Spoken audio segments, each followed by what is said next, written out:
Alright, hello everyone. We continue with our discussion of the infectious disease. Okay, so if you see someone who's 68, have HIV, came in with cough, weight loss, it's been going on for like a long time, several weeks, and then you do CT, shows infiltrate in the right middle lobe, and then bronchiectasis, nodules in the. Do you see CT shows nodules in the middle, nodules in the middle and upper lobe, and then two sputum culture shows it grows Mycobacterium ABIM complex. Okay, and then they ask what is the management. Okay, obviously you start antimycobacterial therapy with macrolide containing 3-drug regimen. Okay, so which mean you need macrolides, ethambutol, and rifamycin. Okay, so you need all of these things, and then features of HIV negative Mycobacterium alveolum complex. You see the patients at risk, usually middle-aged, elderly, Caucasian men who have COPD or alcohol abuse. Okay, which causes cough, weight loss, possible diarrhea, and you can have upper lobe infiltrate cavities similar to TB may be present, Mycobacterium TB. Okay. This is there's a lung disease. If there's no lung disease, usually non-smoking women more than 50, you can have a purulent sputum and cough, but no weight loss or fever. And you see interstitial infiltrate in the right middle lobe and lingular infiltrate. You see nodules or bronchiectasis may be present as well. Okay, someone who doesn't have lung disease, you can have nodules. Someone if you have there's lung disease, you see cavities. And then the treatment is the same. Okay. Now we get another case. No, another question they can ask you. Someone who have HSV, okay, and they shown you how to have sex partner, how to prevent it to sex partner, like to prevent the patient with HSV, how to prevent him from transmitting it to the sex partner. You do chronic antiviral suppressive antiviral therapy. You need chronic suppressive antiviral therapy. So now this brings us how to talk about decreasing HIV transmission in discordant couples. So how do you do? Like somebody with HSV, somebody who doesn't have HSV. You want education about asymptomatic viral shedding. You want to do a consistent condom use, especially male to female transmission, if the male has HSV to the female. Abstinence with the prodromal symptoms and active lesion, even with condoms. You don't do that if there's active lesion. Don't do sex. And then you do serologic testing required for patient if the diagnosis is not previously confirmed, and you do partner susceptibility testing for HSV2 and HSV1. Medication, you do daily valcyclovir is the best studied once daily dosing is a very good drug, and you can do daily cyclovir. It's more affordable if you can afford the valcyclovir. Okay, now the next question is easy. They say they like to ask for a Lyme for some reason. So this patient, they give you a 22-year-old man, had like 5 days ago tick bite, and then they ask you, what do you do, how to prevent it? Okay, that's next step. Do you give something to prevent it or not? Nothing. Here, nothing, because you gotta know the Lyme. What is the prophylaxis criteria for Lyme criteria? One of the things, you have to be started within 72 hours of tick removal. This has already been 5 days. If you say 5 days, that's it. I'm not doing anything. Okay. Other things that you need must meet all the 5 criteria, by the way. So it's very rare. Like I think it's hard to meet the criteria. Attached tick is an adult or ixoid scapularis deer tick. Tick attached for more than 36 hours or engorged. Prophylaxis within 72 hours. Local Borrelia infection more than 20% in like a New England area, and no contraindication to doxycycline. If either like the patient is not younger than 8 and not pregnant, not lactating. Okay. So you need to have all of these 5 criteria, right? And I think it's kind of hard to have all of them met. So most of the time you don't do anything. Okay, now this case is kind of interesting. They give you, like, let's say 44-year-old had a bike accident or something, bike accident. So they do CT, right, for a trauma. CT shows 8mm nodule, and then that nodule needs a bronchoscopy biopsy, because it's like, I know you need to do biopsy if it's above 8. You do biopsy shows budding yeast. Patient is asymptomatic, right? So they tell you, okay, what do you do next step in this patient? What you do is reassurance. Asymptomatic, it's not bothering you, don't bother it. Okay, so you just do reassurance, and that brings us to the discussion. What is that budding yeast? This is histoplasmosis. So histoplasmosis can be localized, can be disseminated. So this is how it presents. Usually, it's in specific region. That's number one. Second thing, the soil contaminated by bird or bad droppings. Okay, and increase dose exposure for immunocompromised or AIDS. They are at risk for histoplasma. Okay. So how does it present? Present with fever, cachexia, malaise, weight loss, can cause cough, shortness of breath, can cause papules or nodules like mucocutaneous lesions, can cause hepatosplenomegaly, lymphadenopathy.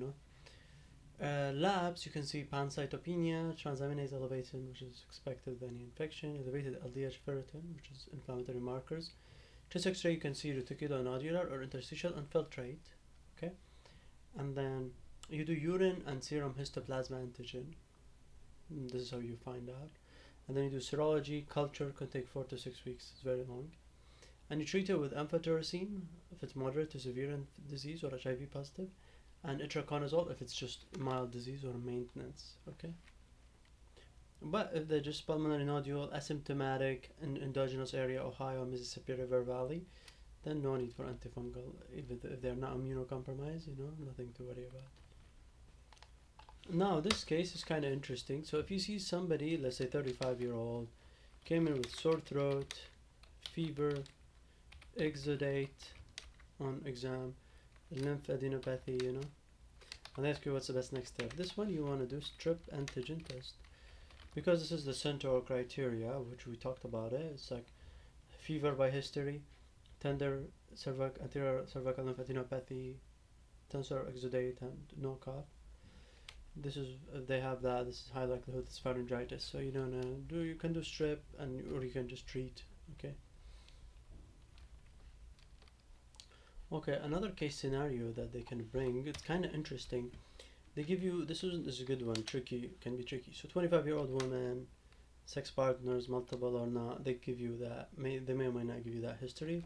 She has joint pain, an elbow that moved to knee. Okay, so migratory polyarthralgia. You do examine, there is right index finger pustules, and they ask you what's best next step. So this is what, first to know next step, you need to know the diagnosis as always. So this is gonococcal arthritis. Okay, so you want to do culture of pharynx and cervix. Okay, and that brings us to discuss what is disseminated gonococcal infection. Could cause purulent monoarthritis, could cause a triad of tenosynovitis, dermatitis, and migratory polyarthralgia.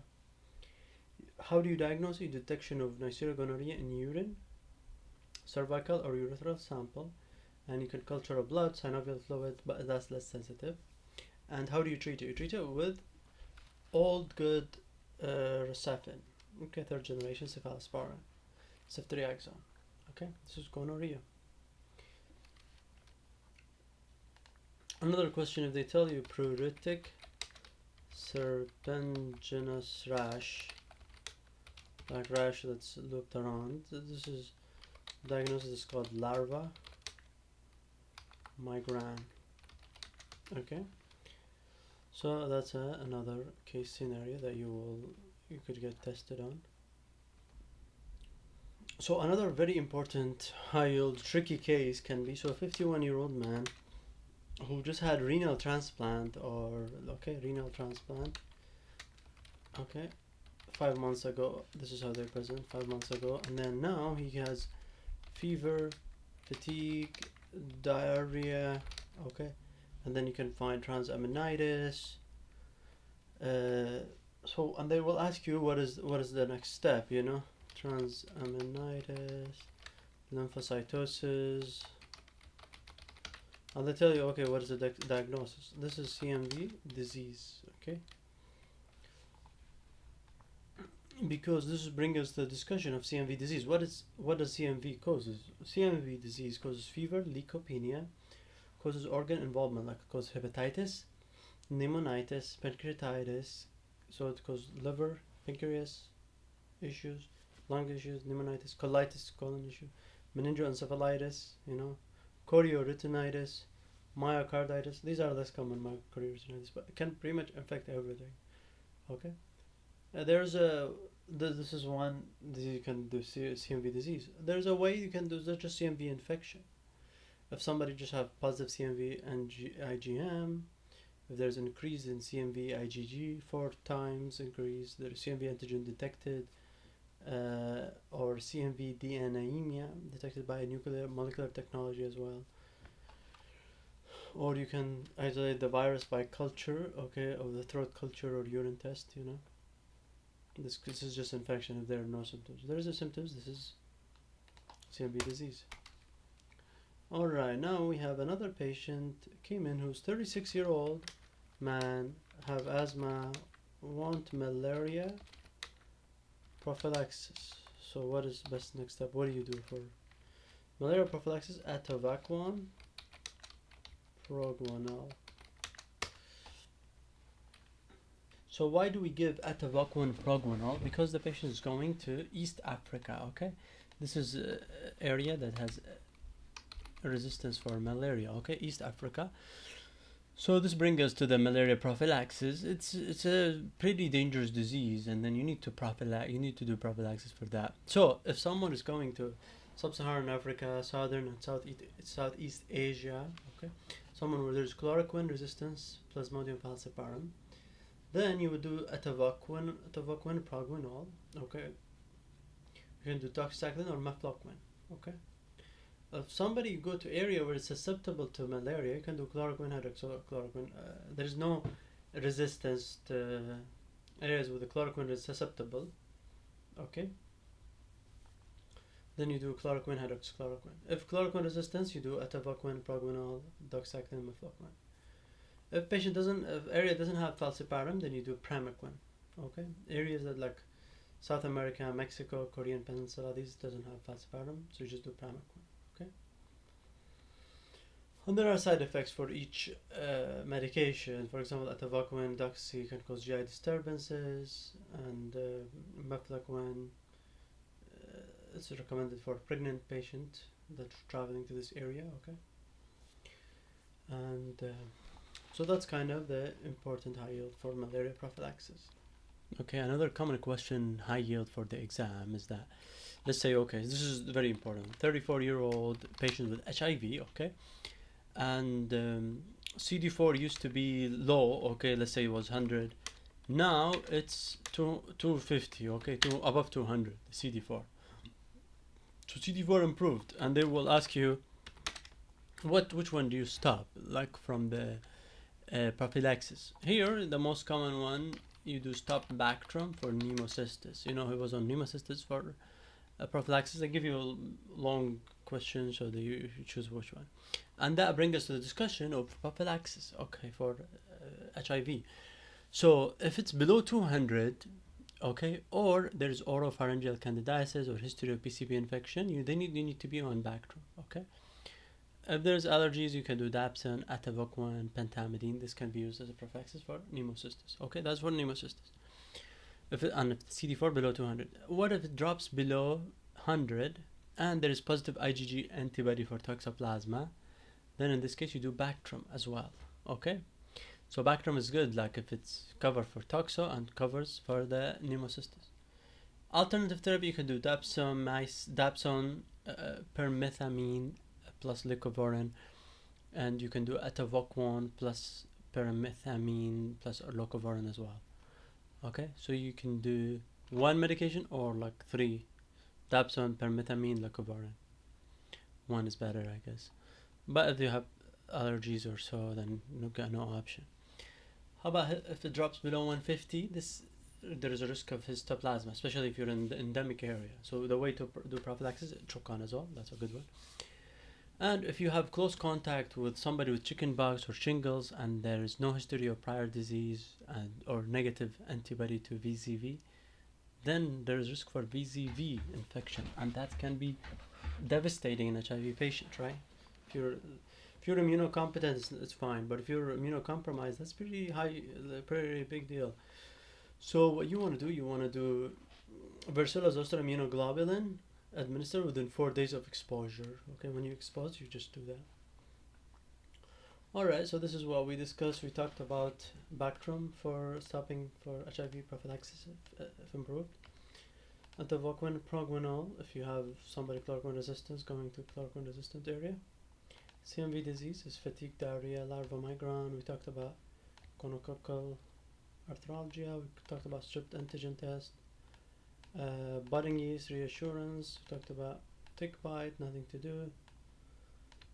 Chronic antiviral therapy. We talked about sputum culture for Mycobacterium 3.